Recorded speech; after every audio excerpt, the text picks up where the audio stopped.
वाराणसी दौरे पर वजीर-आजम Modi. BLW guest house में बीजेपी इख्तिदार रियासतों के वज़राए आला के साथ मीटिंग जारी। कल भी बीजेपी के ज़ेर इख्तिदार रियासतों के वज़राए आला के साथ की मीटिंग और उसके कल देर रात सीएम योगी के साथ वाराणसी स्टेशन भी पहुंचे पीएम। कल जम्मू कश्मीर के श्रीनगर में दहशतगर्दाना हमला, पुलिस की बस पर अंधाधुंध फायरिंग में 3 पुलिस एहलकार शहीद, 11 जवान जख्मी। आज जम्मू कश्मीर के पुंछ में दहशतगर्दों से तसादुम, लश्कर का एक मिलिटेंट हलाक, 2 से 3 मिलिटेंट छिपे, फायरिंग जारी। कोरोना के नए वेरिएंट ओमिक्रॉन के मामलात बढ़कर 41 हुए। एक्ट्रेस करीना कपूर खान और अमिता अरोड़ा भी कोरोना मुस्बत।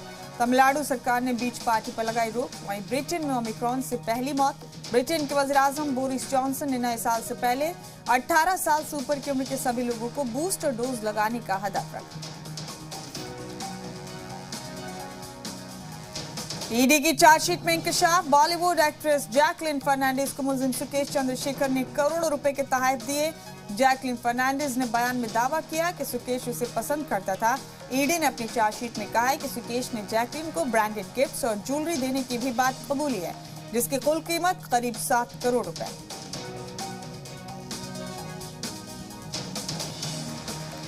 और जनूबी अफ्रीका दौरे के लिए रवाना होने से कबल टीम इंडिया को बड़ा झटका। वनडे टीम के कप्तान बनाए गए रोहित शर्मा जनूबी अफ्रीका के खिलाफ टेस्ट सीरीज से बाहर। बीसीसीआई ने ट्वीट कर बताया कि रोहित की जगह प्रियांक पांचाल को टेस्ट टीम में शामिल किया गया।